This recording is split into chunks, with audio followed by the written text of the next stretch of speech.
ಕನ್ನಡ ಭಾಷೆ ಮಾತನಾಡಲು ಬರುವವರು, ಇಂಗ್ಲೀಷ್ನಲ್ಲಿ ಮಾತನಾಡಲು ಪ್ರಯತ್ನಿಸುತ್ತಿರುವ ಎಲ್ಲರಿಗೂ ನಮಸ್ಕಾರ.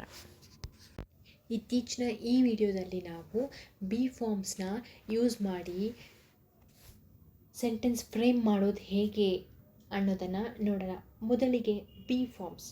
ಈ ಬಿ ಫಾರ್ಮ್ಸ್ ಅನ್ನೋದು ಯಾವಾಗ ಯೂಸ್ ಮಾಡ್ತೀವಂದರೆ, ಪ್ರಸ್ತುತವಾಗಿ ಈಗ ಪ್ರೆಸೆಂಟ್ ನಡೀತಾ ಇರೋ ಒಂದು ವಿಷಯಗಳನ್ನು ಹೇಳುವಾಗ ಅಥವಾ ಎಕ್ಸ್ಪ್ರೆಸ್ ಮಾಡುವಾಗ ಈ ಬಿ ಫಾರ್ಮ್ಸ್ನ ಯೂಸ್ ಮಾಡ್ತೀವಿ.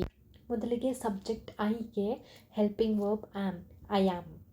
ನಂತರ ಸಬ್ಜೆಕ್ಟ್ ವಿ, ಯು, ದೇಗೆ ಹೆಲ್ಪಿಂಗ್ ವರ್ಬ್ ಆರ್ ಅಂತೀವಿ. ನೆಕ್ಸ್ಟ್ ಸಬ್ಜೆಕ್ಟ್ ಹಿ, ಶಿ, ಇಟ್ಗೆ ಹೆಲ್ಪಿಂಗ್ ವರ್ಬ್ ಈಸ್.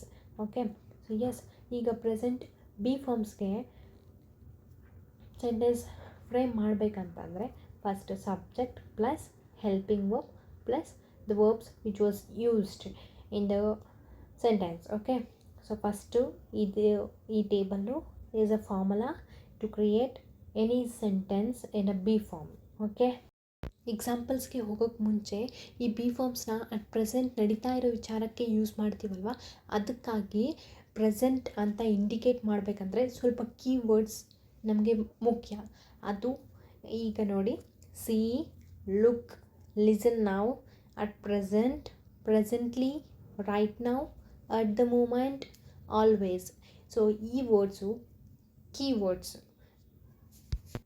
ಬಿ ಫಾರ್ಮ್ಸ್ನ ನಾವು ಪ್ರೋಗ್ರೆಸಿವ್ ಟೈಮಲ್ಲಿ ಯೂಸ್ ಮಾಡ್ತೀವಲ್ವ, ಅದಕ್ಕಾಗಿ ಈ ಕೀವರ್ಡ್ಸ್ ಅಂದರೆ ಅಟ್ ಪ್ರೆಸೆಂಟ್ ಆ ಥರ ಮೆನ್ಷನ್ ಮಾಡಿದ್ರೆ ನಮಗೆ ಅದು ಜಸ್ಟ್ ಈಗ ನಡೀತಾ ಇದೆ ಅಂತ ಇಂಡಿಕೇಟ್ ಮಾಡುತ್ತೆ. Okay, so these are the indication words ಅಂತ ಹೇಳ್ಬೋದು. These are keywords. Okay, so yes, ನೀವು ಯಾವುದೇ ಒಂದು ಸೆಂಟೆನ್ಸ್ ತಗೊಂಡ್ರೂ ಈ ಕೀವರ್ಡ್ಸ್ನ ಆ್ಯಡ್ ಮಾಡಿಕೊಂಡಾಗ ಎಸ್, ಅಟ್ ಪ್ರೆಸೆಂಟ್ ಈಗ ನಡೀತಾ ಇದೆ ಅಂತ ನಾವು ಕ್ಲಿಯರಾಗಿ ಅರ್ಥ ಆಗುತ್ತೆ. ಓಕೆ, ಎಸ್, ಈಗ ಕೆಲವು ಎಕ್ಸಾಂಪಲ್ಸ್ ನೋಡೋಣ.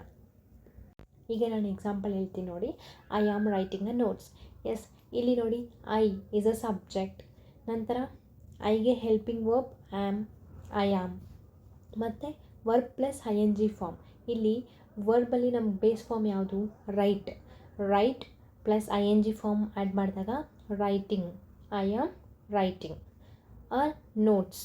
ಓಕೆ, ಅಂದರೆ ಅಟ್ ಪ್ರೆಸೆಂಟ್ ನಾನು ಇವಾಗ ಬರೀತಾ ಇದ್ದೀನಿ, ಅದಕ್ಕೆ I N G form use ಮಾಡ್ತೀವಿ.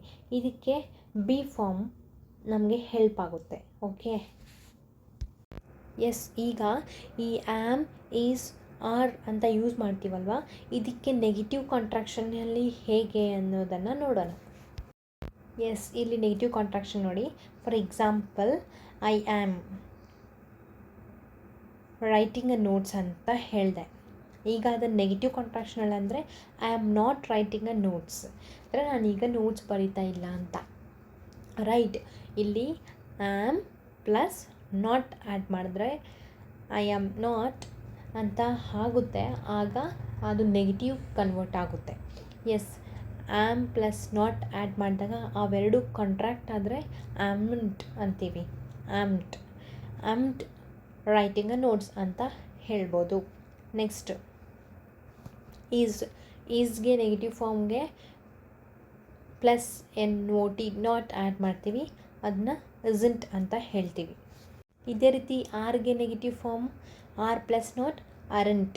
ಓಕೆ, ಆರ್ ನಾಟ್ ಅದು ಅವೆರಡು ಕಾಂಟ್ರಾಕ್ಟ್ ಮಾಡಿದಾಗ ನಾವು ಪ್ರೊನೌನ್ಸಿಯೇಷನ್ ಅರಂಟ್ ಅಂತ ಹೇಳ್ತೀವಿ. Okay, so yes, this is about the negative contraction of these words and I hope you all understood. If you want to frame any examples in a B form, by using this table you can frame a lot of examples and you can practice it so that you can come to know everything. Okay, so yes, practice ಮಾಡಿ. ಇನ್ನು ಕೆಲವು ಎಕ್ಸಾಂಪಲ್ಸ್ನ. ಇನ್ನು ಇಷ್ಟು ಸಾಕು. ಈ video ನಿಮಗೆಲ್ಲ ಇಷ್ಟವಾಗುತ್ತದೆ ಎಂದು ಭಾವಿಸುತ್ತಿದ್ದೇನೆ. ಇನ್ನಷ್ಟು ಇಂಗ್ಲೀಷ್ ಕಲಿಯಲು ನನ್ನ ವಿಡಿಯೋಗಳನ್ನು ಅನುಸರಿಸಿ. ಧನ್ಯವಾದಗಳು. If you guys like this video, please do like, share, comment and subscribe to my channel.